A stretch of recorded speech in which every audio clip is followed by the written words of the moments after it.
Hey, welcome to this video. Today we will be falling asleep to the entire history of ancient Egypt. Before we begin, comment down below what time it is where you live, and as always, please subscribe only if you like these videos. It all starts with the Nile and first settlements before 3100 BCE. Now imagine your eyes open, and before you stretches a river older than empires, older than pyramids, older than the memory of men, the Nile, lifeline of Egypt. It glimmers under the rising sun, a band of liquid silver flowing through the golden sands. All around is desert, vast, endless, silent. Yet here, along this river, life blooms. It is thousands of years before pharaohs will reign, long before stone temples and towering statues. For now, the people live simply, clustered in small villages of mud brick houses, their walls soft and crumbling beneath the sun. Families tend to goats and cattle. Farmers bend low to cut barley with stone sickles.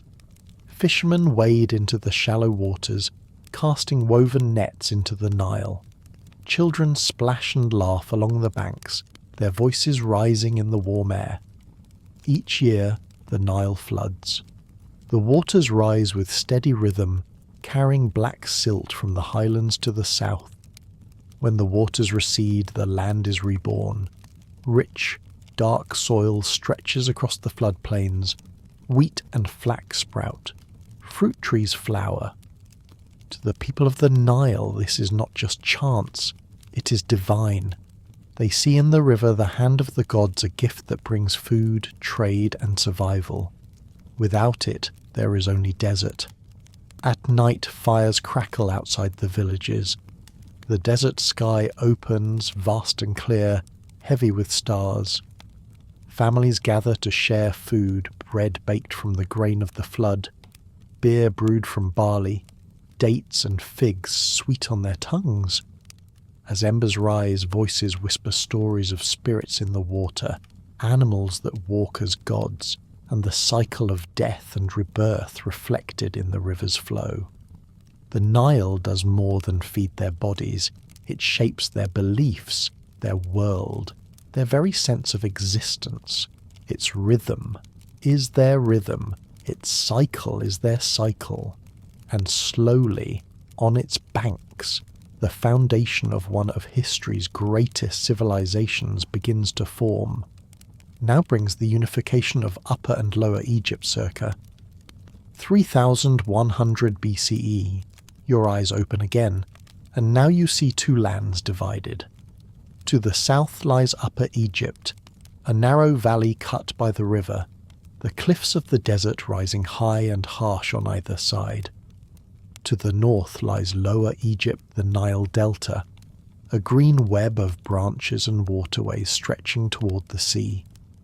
For centuries, these lands have been separate, their peoples distinct, their rulers wary of one another. Upper Egypt is lean and fierce, its people hardened by the desert cliffs. Lower Egypt is lush, its villages scattered among fields of grain and reeds. Each land has its gods, its customs, its crown. But their destinies are tied, for the Nile connects them, and its waters do not respect borders. In time, a leader rises in the south. His name is Narmer, remembered also as Menes. He is a warrior king, strong and determined, chosen to bring the two lands together. Imagine him marching north, his banners streaming in the wind, his soldiers carrying spears tipped with copper, their feet pounding the desert earth. The battles are fierce. Shields clash, arrows fly, the cries of warriors echo across the river. Slowly Narmer advances, subduing village after village, kingdom after kingdom, and then, at last, the two lands bow to him. He takes the double crown, the white of Upper Egypt, the red of Lower Egypt, and places it upon his head. For the first time, the two crowns are one. Egypt is united. In celebration, a new city is founded, Memphis, at the place where the lands meet, near the heart of the Nile. There, temples rise, priests chant hymns to Horus, Re, and Hathor. Scribes, their reed pens sharp and steady, press ink onto papyrus, recording names, offerings, victories. Trade flows more freely now, gold from Nubia, cedar from Lebanon, lapis lazuli from far Afghanistan. The Nile becomes not just a river, but the artery of an empire. The people rejoice, for with unification comes order, a single king, a single crown, a single Egypt. The foundations of dynasties are set. The story of the pharaohs begins. This moment will echo through thousands of years, for Nama's crown will descend the rulers, who will raise pyramids to the heavens, carve gods into stone, and bind their lives to eternity itself. Next is the Old Kingdom 2686 to 2181 BCE, Age of the Pyramids. Your eyes open to the blazing light of the sun, rising over golden sands. Before you stretches a world transformed. Egypt is no longer just villages clustered along the river. It is a kingdom of order, of wealth, of monuments unlike anything seen before. This is the Old Kingdom, the first great age of ancient Egypt. Here, the pharaoh is more than a king. He is divine, a god walking upon the earth, the living Horus, son of Ra, the sun god. His words are law, his will eternal. To serve him is to serve the gods themselves. His power radiates across Egypt like the light of the sun, uniting farmers, priests, craftsmen, and soldiers into one people under one crown. Life flows with rhythm. Each year, the Nile floods, and each year it recedes. Farmers spread seed on the black soil, cattle graze in pastures, papyrus reeds sway in the current. Scribes bend over scrolls, recording grain, taxes, and offerings. Priests chant in cool stone temples, burning incense to the gods. And always, at the centre of it all, is the pharaoh, the eternal ruler, the bridge between the divine and the mortal. But it is in stone that the Old Kingdom makes its mark. For here rises an ambition unlike any before, the desire to touch eternity. And so, the people of Egypt build monuments that defy time. First come the step pyramids. At Saqqara, the architect Imhotep designs a tomb for Pharaoh Djoser, not of mud brick as before, but of limestone stacked high into steps reaching for the heavens. It is the first great pyramid, a stairway for the pharaoh's soul to ascend to the gods. The people look on in awe, for never before has such a structure pierced the sky. From these beginnings the pyramids evolve. At Giza, under the reigns of Khufu, Khafra and Menkaure, rise the greatest monuments of all, the Great Pyramids. Imagine the scene.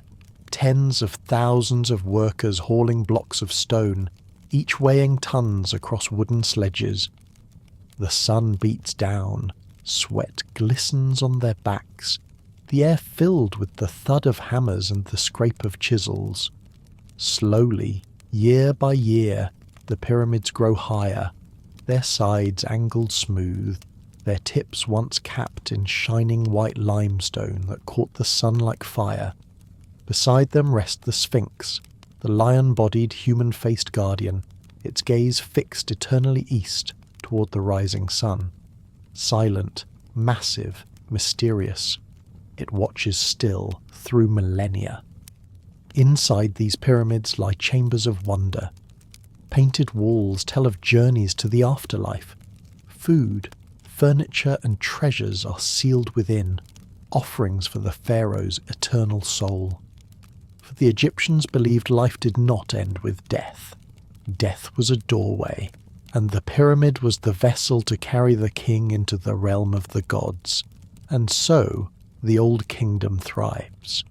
Pharaohs rule from their palaces, priests perform rituals in vast temples, and thus people live in the rhythm of the river. Art and sculpture flourish. Statues carved with serene faces, painted in colours that still linger after thousands of years. Hieroglyphs, sacred carvings of words and symbols, are etched into stone, telling stories of gods, kings, and eternity. But beneath this grandeur lies fragility, for Egypt depends on the Nile. When the floods are generous, there is food, trade, and wealth. But when the floods fail, famine stirs. The people grow restless. Priests whisper. The authority of the pharaoh, God upon earth, begins to waver. By the end of the Old Kingdom, around 2181 BCE, Egypt weakens. The pyramids still stand, gleaming in the desert sun, but the unity they represent begins to crumble. Famine, political strife, and the rising power of local governors shake the throne.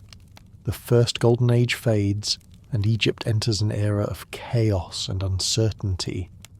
Yet the pyramids remain, vast, silent, eternal.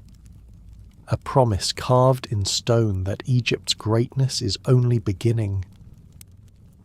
Next is the First Intermediate Period, 2181 to 2055 BC, chaos and famine. Your eyes open to silence.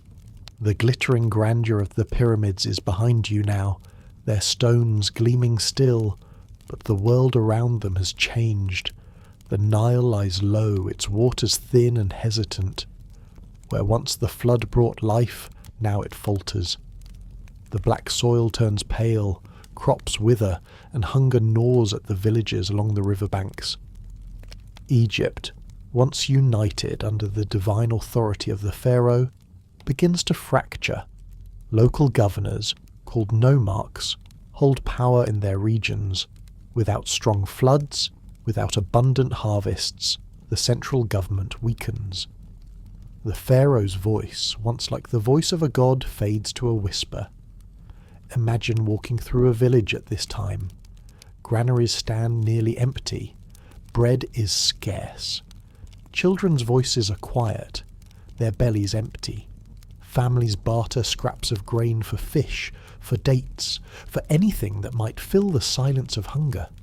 The people question their faith. Have the gods abandoned them? Has Ma'i, the sacred balance of the world, been broken? As famine spreads, so too does unrest. In some places, villagers turn against one another. In others, local rulers rise, declaring themselves independent, no longer bound to the pharaoh's rule. Egypt, once united as two lands under one crown, becomes a patchwork of competing powers. In this age of disunity, art and culture grow smaller, humbler. Tombs are carved with less grandeur, offerings shrink. Hieroglyphs still etch prayers into stone, but they speak often of struggle, of uncertainty. The mighty aura of divine kingship dims, and yet, even in chaos, the Nile continues its eternal flow. Seasons pass, the floods return, uneven at first, then stronger. Slowly, stability begins to creep back into the land. A new dynasty rises in the south, at Thebes, where kings claim once again the title of pharaoh. They speak of restoring Maat, of bringing balance and order to the two lands once more. This long night of famine and division, remembered as the First Intermediate Period, does not end Egypt. It tests it.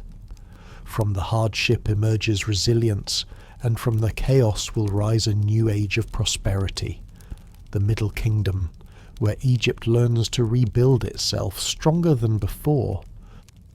Now let's explore the Middle Kingdom, 2055 to 1650 BCE, Egypt's classical age. Your eyes open once again, and the world feels changed. The chaos and famine of the First Intermediate Period begin to fade like a restless dream. The Nile flows fuller now, its dark silt spreading across the fields. Farmers bend over their crops, singing softly as they scatter seed, their voices carrying in the warm morning air. Cattle plod through the mud, pulling wooden ploughs. Children run along the banks, chasing geese through the reeds.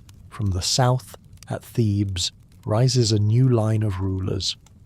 Mentuhotep II, a king of the 11th dynasty, reunites the fractured land. After years of famine, disunity, and doubt, the people feel the weight of order settle back upon their shoulders. The pharaoh once more holds both crowns, white and red, Upper and Lower Egypt united. The temple priests chant, incense smoke curls into the air, and the people believe balance, mayat, has been restored. This age, known as the Middle Kingdom, will later be called Egypt's Classical Age.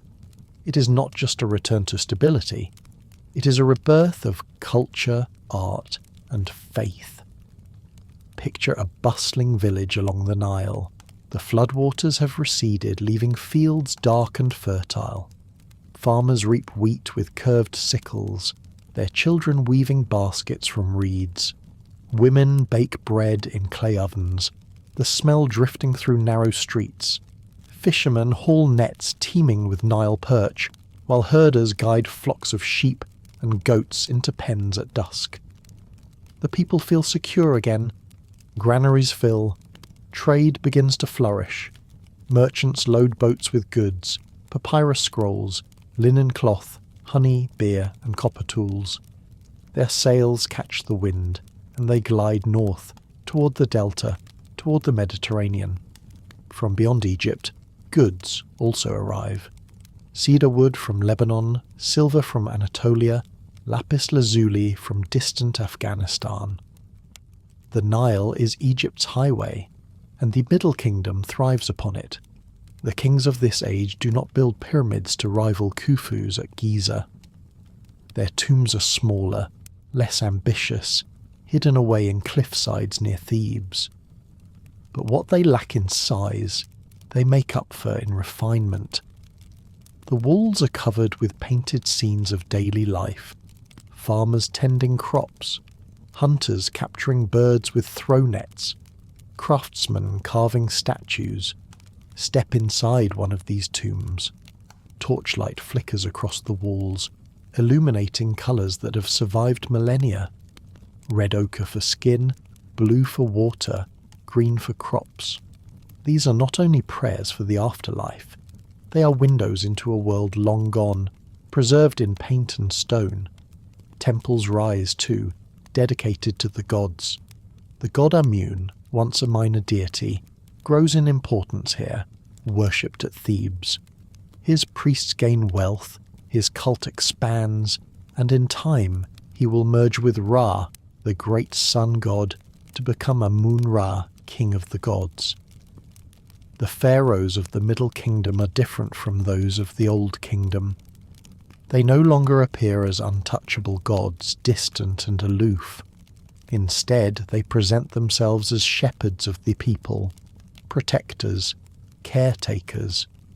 Their inscriptions speak not only of power, but of duty, of responsibility. They are divine, yes, but also human, connected to the struggles and needs of their subjects, and yet their power is not absolute. The nomarchs, local governors who grew strong during the chaos of the First Intermediate Period, remain influential. To keep balance, pharaohs weave them into the fabric of governance, rewarding loyalty, punishing defiance.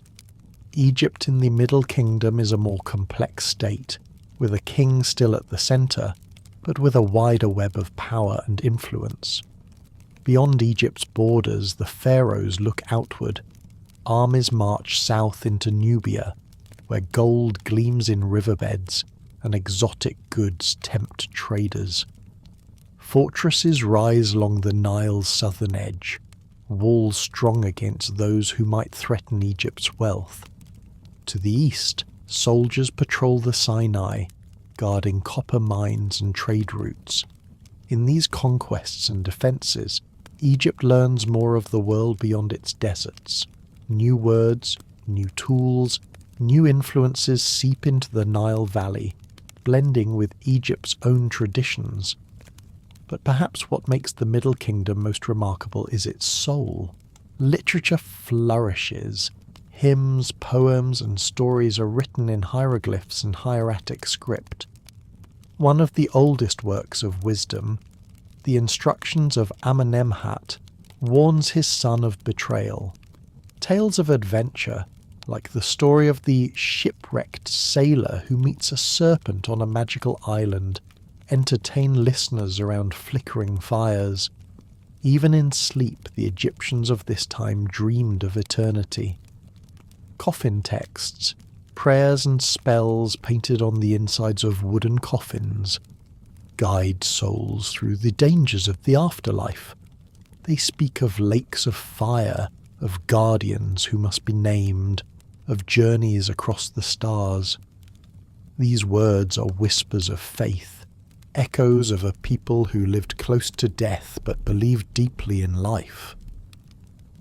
Next is the Second Intermediate Period and the Hyksos 1650 to 1550 BCE. Your eyes open again, and the Nile no longer feels as calm as it once did. The Middle Kingdom's balance has fractured. Pharaohs once strong and steady are gone, and their successors struggle to hold power. The Nile floods uncertainly, crops falter, and the nomarchs, those local rulers whose power grew during the last age of chaos, rise once again. Egypt, once united and strong, is divided. The north and the south drift apart, each with its own rulers, its own claims to kingship.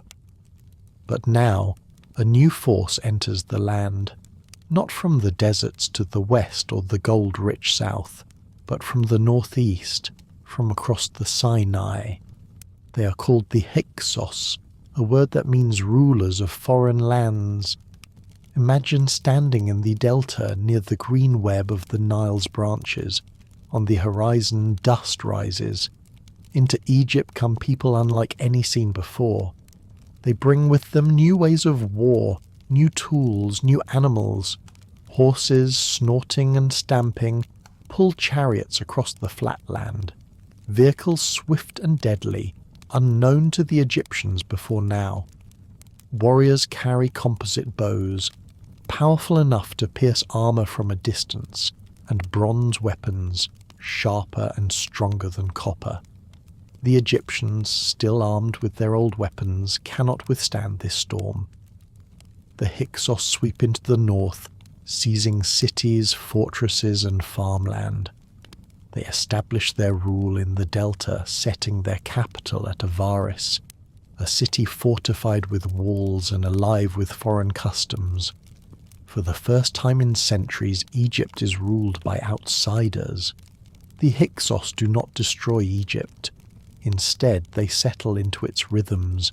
They adopt hieroglyphs, worship Egyptian gods alongside their own, and rule as pharaohs in the north. Yet their presence is a constant reminder. Egypt, once proud and unconquered, now bows to foreign rulers. Daily life continues for many Egyptians. Farmers still sow crops along the Nile. Merchants still load boats with goods. But the symbols of power, crowns, titles, thrones, are no longer purely Egyptian. Foreign kings sit where native dynasties once ruled. To the Egyptians of the south in Thebes, this is a humiliation too great to endure. Farther upriver, in the city of Thebes, Egyptian kings still claim power, though their reach is limited.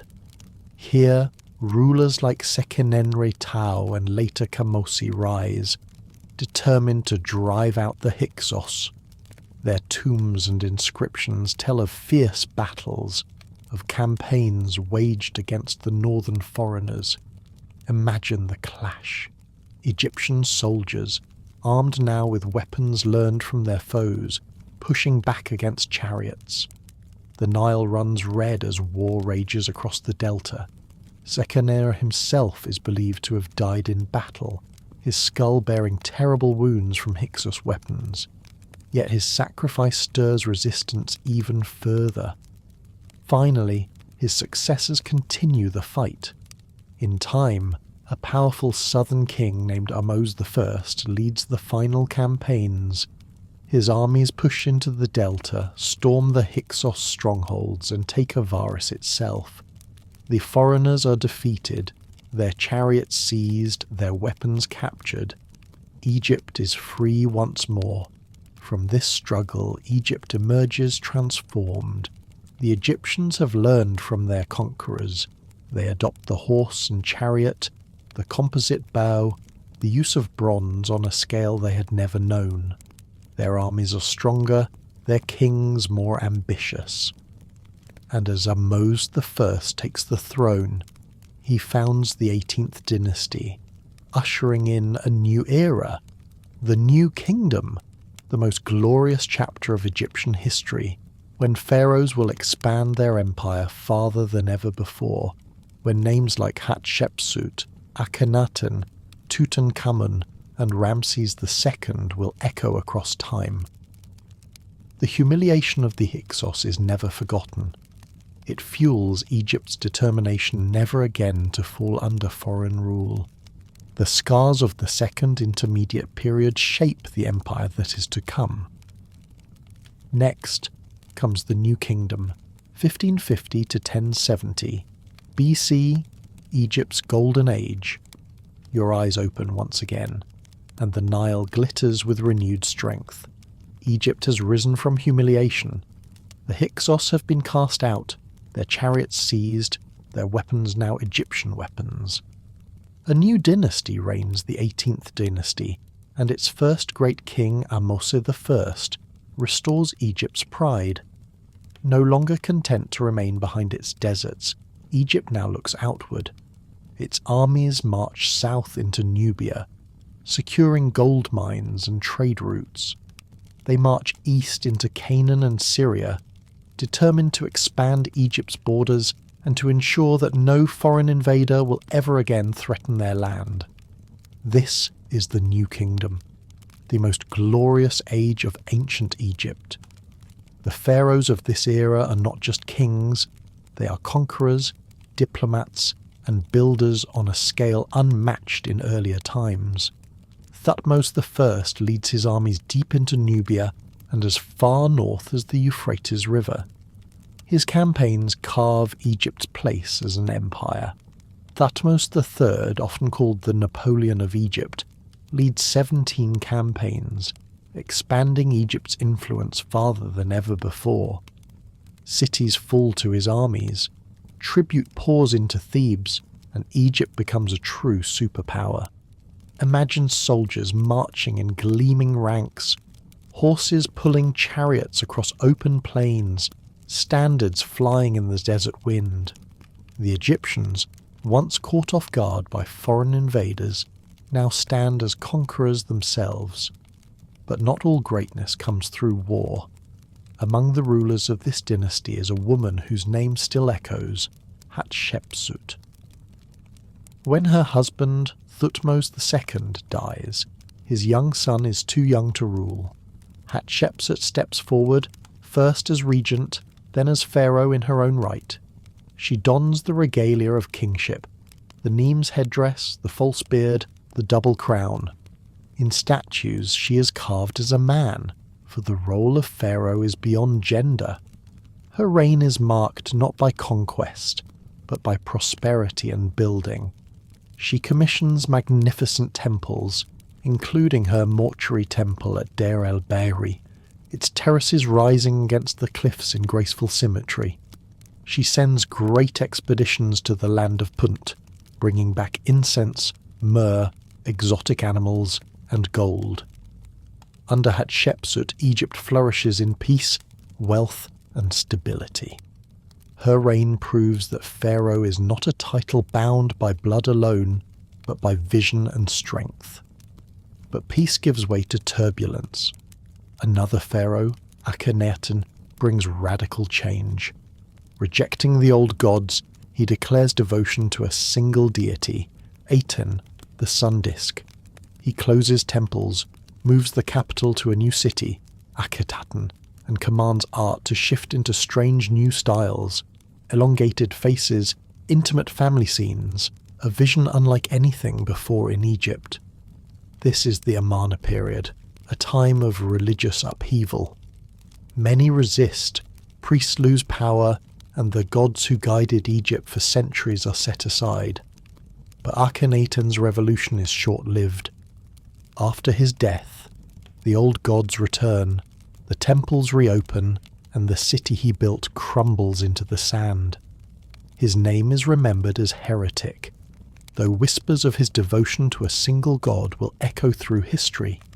From this turmoil emerges a boy, Tutankhaten, who soon restores the worship of Amun and becomes Tutankhamun. Though his reign is short, and though he dies young, his name will become one of the most famous in history. For in modern times, his tomb, hidden in the Valley of the Kings, will be discovered nearly intact, its treasures glittering as though they had been placed there yesterday. Golden masks, jeweled daggers, alabaster jars, all preserved in silence for more than 3,000 years. In his time, however, Tutankhamun was a minor king, more symbol than ruler, yet in death he became immortal. Then comes perhaps Egypt's most legendary pharaoh, Ramses II, known as Ramses the Great. He rules for more than 60 years, fathering children by the dozens, leading campaigns into Syria, and building monuments across the land. His name is carved into temples, statues, and obelisks from Nubia to the Delta. At Abu Simbel, he carves colossal statues of himself into the mountainside, each one towering higher than a house, staring eternally across the desert. At Thebes, he builds the Ramesseum, a vast mortuary temple dedicated to his legacy. His reign is one of grandeur, ambition, and pride. Ramses also fights the Battle of Kadesh against the Hittites, one of the largest chariot battles in history. Though the battle ends in stalemate, it leads to something new. The world's first known peace treaty, carved in stone, a symbol of diplomacy as well as war. The new kingdom is Egypt, at its height, an empire stretching from Nubia in the south to the Euphrates in the north, its temples glittering, its armies strong, its monuments eternal.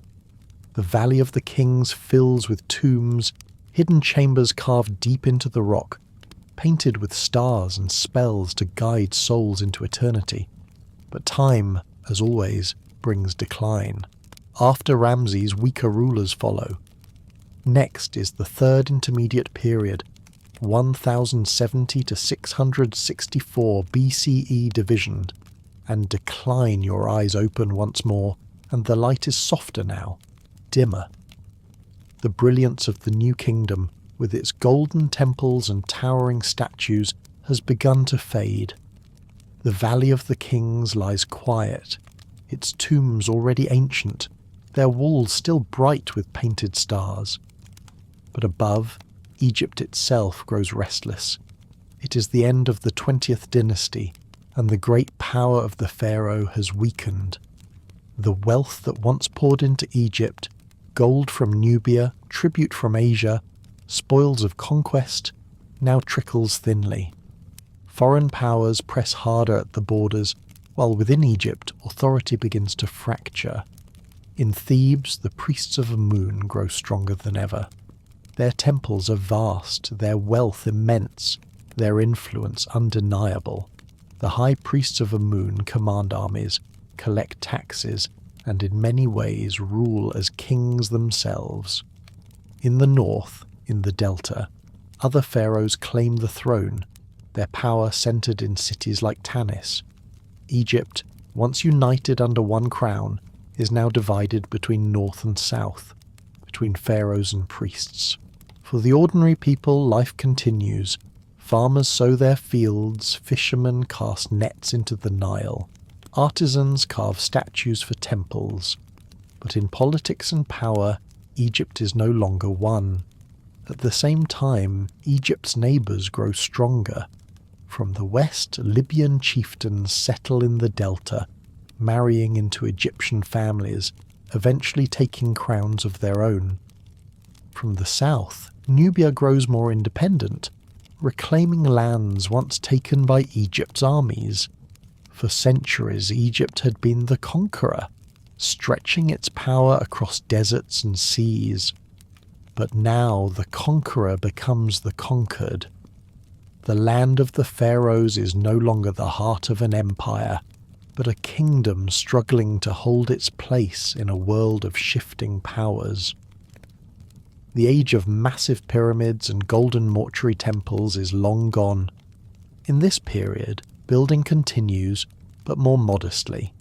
Temples remain the centre of life and worship, especially those of Amun at Karnak and Luxor. Carvings are made, hymns are sung, offerings are given, but the grandeur of earlier times is missing. Still, in this twilight, Egypt's art carries beauty. Statues are carved with serene faces, walls painted with vibrant colours, stories written in hieroglyphs, each a quiet echo of the greatness that once was. But Egypt's story does not end here. From the south, in the kingdom of Kush, Nubian kings rise in strength. Admiring Egypt's culture, its gods, its traditions, they seek not only to imitate it, but to rule it. Around the year 747 BCE, a Nubian king named Piye marches north, seizing cities and eventually claiming Egypt itself. For a time, the pharaohs of Egypt are Nubians, the rulers of the 25th dynasty. They adopt Egyptian titles, restore temples, and present themselves as heirs to the pharaohs of old. In this, they remind the world and Egypt itself that though weakened, the land of the Nile is still sacred, still powerful, still eternal. Yet the unity they bring is brief. Assyrian armies thunder from the northeast, fierce and relentless. They sack cities, shatter armies, and drive the Nubians back to the south. Egypt, caught between priests, Libyans, Nubians, and foreign invaders, fractures again. By 664 BCE, the third intermediate period draws to a close. Egypt is no longer the empire of Thutmose and Ramses, no longer the land where pharaohs build monuments to pierce the sky. It is instead a land of fading glory, its crown passed between rivals, its temples echoing with prayers for stability. And yet, the Nile still flows. The people still plant and harvest, sing and pray. The gods are still worshipped, the tombs still prepared. Egypt endures, though shadows creep ever closer. Now comes the late period 664 to 332, BCE Egypt's last pharaohs of independence. Your eyes open once again. The sands of Egypt glow golden under the sun, but the feeling is no longer one of rising glory. Instead, it is of endurance, of survival. It is the year 664 BCE, and Egypt stands at the threshold of its final age of independence. From the south, the Nubian kings who once claimed the throne of Egypt have been driven back by the Assyrians, a people from Mesopotamia whose armies strike like storms. For a time, the Assyrians even march into Egypt itself, sacking cities, shattering temples, reminding the world that Egypt is no longer untouchable. But from this chaos emerges a new dynasty, the 26th dynasty, also called the Sate dynasty, named for its capital at Sao in the western delta. Under these kings, Egypt experiences one last renaissance of independence, a flicker of greatness before the long decline. Pharaoh Psamtik I rises to power with Assyrian backing, but once he secures his throne, He throws off foreign control and restores Egypt's sovereignty.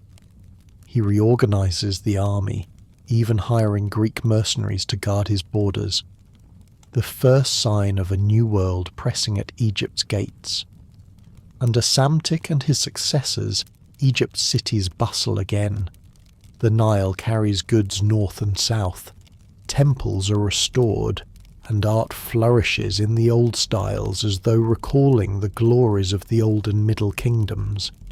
Statues are carved in classical forms, hieroglyphs etched with care, as if Egypt is trying to remind itself, and the world, that it is still eternal. Walk through the streets of Say and you would hear Egyptian mingling with Greek.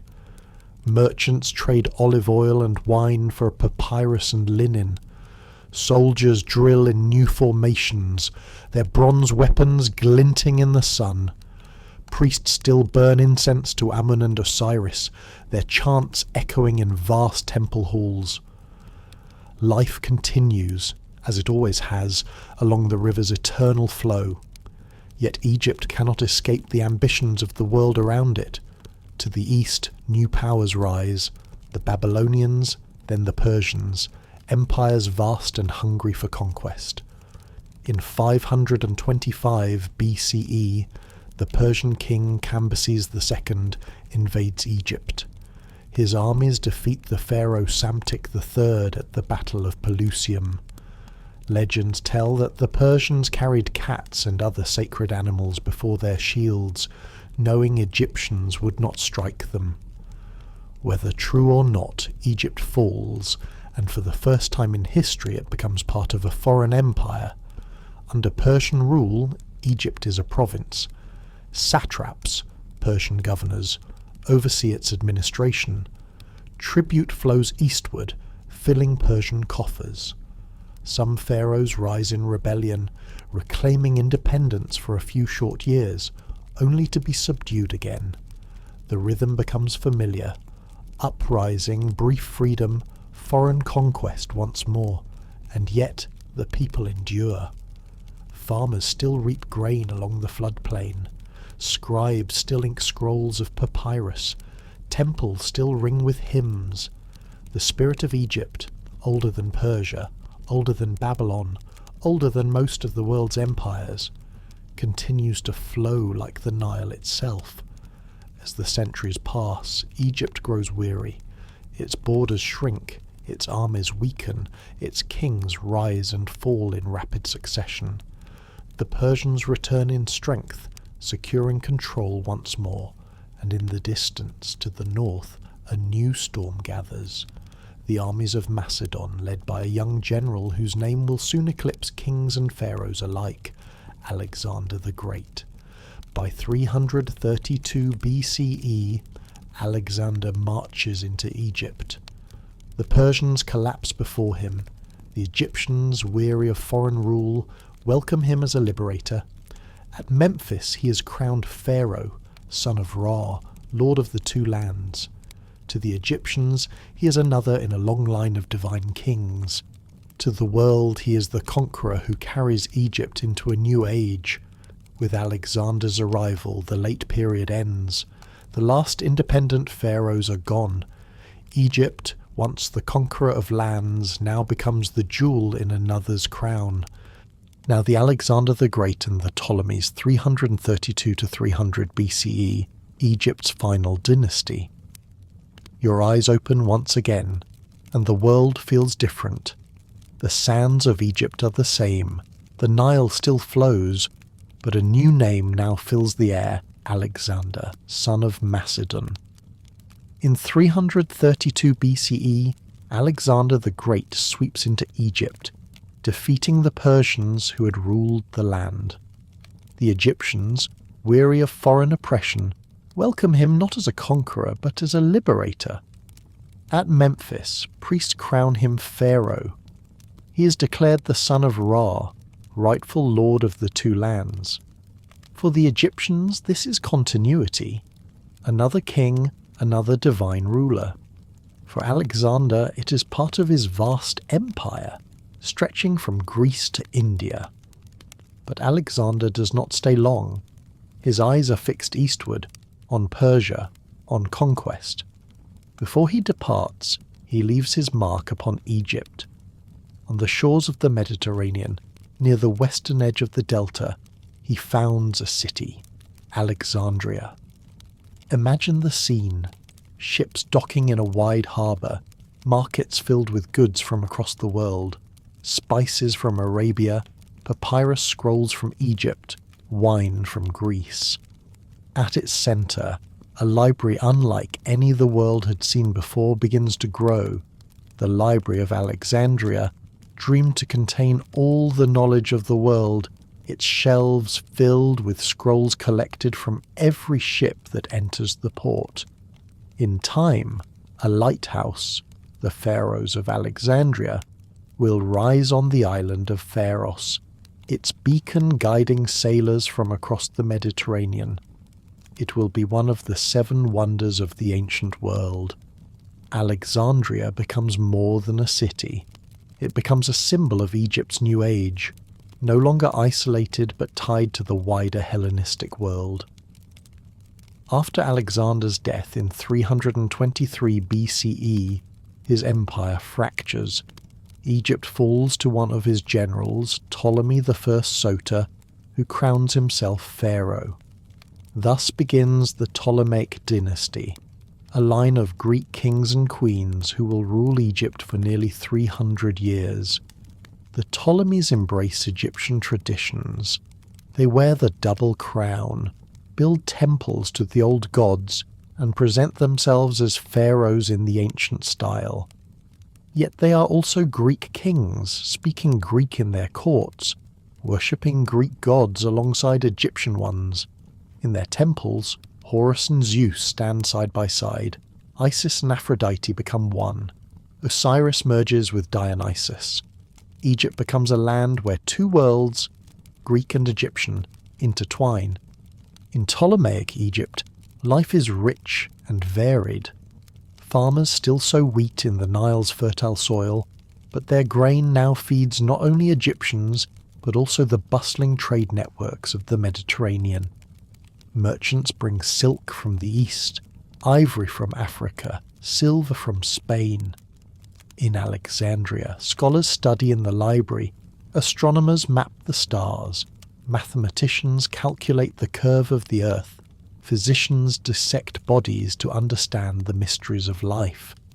Philosophy and science flourish, blending Greek inquiry with Egyptian wisdom. But beneath the wealth lies tension. The ruling dynasty is Greek, the people largely Egyptian. Taxes are heavy, wars frequent. Rivalries within the royal family often spill into bloodshed. Brothers and sisters competing for the throne, alliances sealed and broken in the flicker of a torchlight. And then, from this dynasty of Greeks ruling in Egypt, emerges a queen whose name will never be forgotten. Cleopatra VII. She is brilliant, charismatic, and ambitious. Fluent in Egyptian as well as Greek, she presents herself not only as a Greek monarch, but as a true Egyptian pharaoh, the living embodiment of Isis. Her reign is marked by both grandeur and peril, for Egypt now lies in the shadow of a new power rising in the west, Rome. Cleopatra's story is one of alliances and love, of politics and tragedy. She allies herself with Julius Caesar, bearing him a son. Later, she binds her fate to Mark Antony, one of Rome's most powerful men. Together, they dream of restoring Egypt's greatness, of challenging Rome itself. But Rome is relentless. At the Battle of Actium in 31 BCE, the forces of Octavian, he is soon to be Augustus, defeat Antony and Cleopatra. Their fleets burn upon the sea, their armies scatter. Back in Alexandria, Cleopatra and Antony, facing defeat, take their own lives. Legend says Cleopatra died by the bite of a serpent, a symbol of divinity and eternity. With her death in 30 BCE, Egypt's last pharaoh is gone. The Ptolemaic dynasty falls, Egypt becomes a province of Rome, and so ends 3,000 years of pharaohs. From Narmer to Cleopatra, from the first step pyramid to the shining Pharos of Alexandria, Egypt has lived through glory, famine, conquest, and rebirth. Now, under Roman rule, the Nile still flows, temples still rise, farmers still plant their fields, but the age of divine kingship, of pharaohs who claimed the crowns of Upper and Lower Egypt, has passed forever. Yet the legacy of this age endures.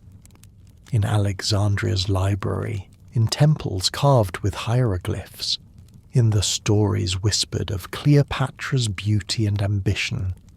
Now comes the fall of Egypt, 30 BCE, the last pharaoh. Your eyes open once more and you are in Alexandria, the city of marble colonnades and bustling harbours. But it is no longer a city of triumph. The smoke of battle hangs over its waters, drifting like a shroud. The year is 30 BCE, and the fate of Egypt, the last remnant of an independent pharaoh's crown, hangs in the balance. Cleopatra, the queen who once dazzled Julius Caesar and bound her fate to Mark Antony, now sees her world unravel. At Actium, the Egyptian fleet and Antony's Roman allies were crushed by Octavian's navy. The dream of restoring Egypt's greatness has ended in flame and defeat. Back in Alexandria, Antony falls upon his own sword, a soldier dying by his own hand rather than facing shame. Cleopatra in her palace prepares to follow. The legends say she allows a serpent, a cobra, sacred to the goddess Isis, to sink its fangs into her skin. Others say she drank poison or pressed venom upon her lips. However it happened, her end is written in silence. Cleopatra dies at the age of 39, the last pharaoh of Egypt.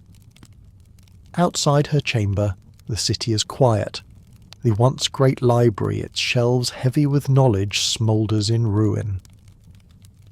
The Pharos lighthouse still casts its beam over the sea, but it shines now not for pharaohs but for Rome.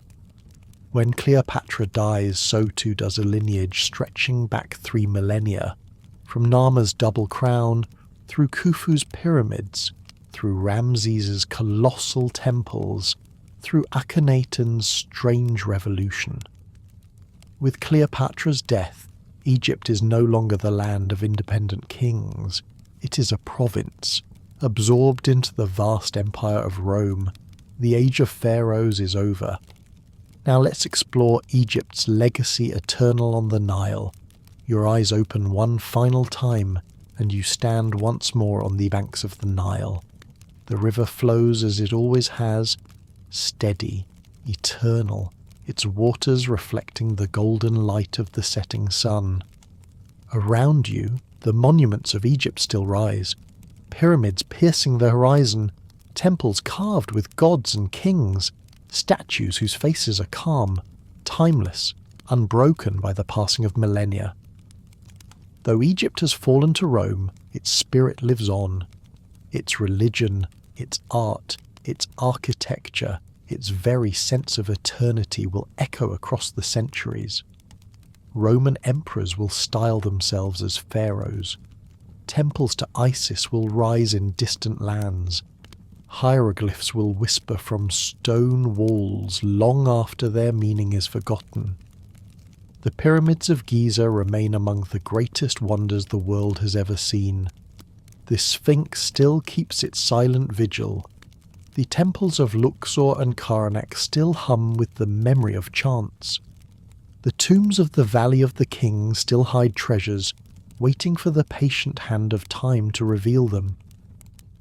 And though dynasties fell, though invaders came and went, Egypt's story endured, not just as history, but as myth, as dream, as inspiration. Its ideas of life after death, of kingship, of architecture, of writing and wisdom, influenced civilizations that followed. Close your eyes and imagine the river still flowing, stars still bright in the desert sky. the silhouettes of pyramids against the horizon. Egypt's rulers may be gone, but Egypt itself, the idea, the dream, is eternal.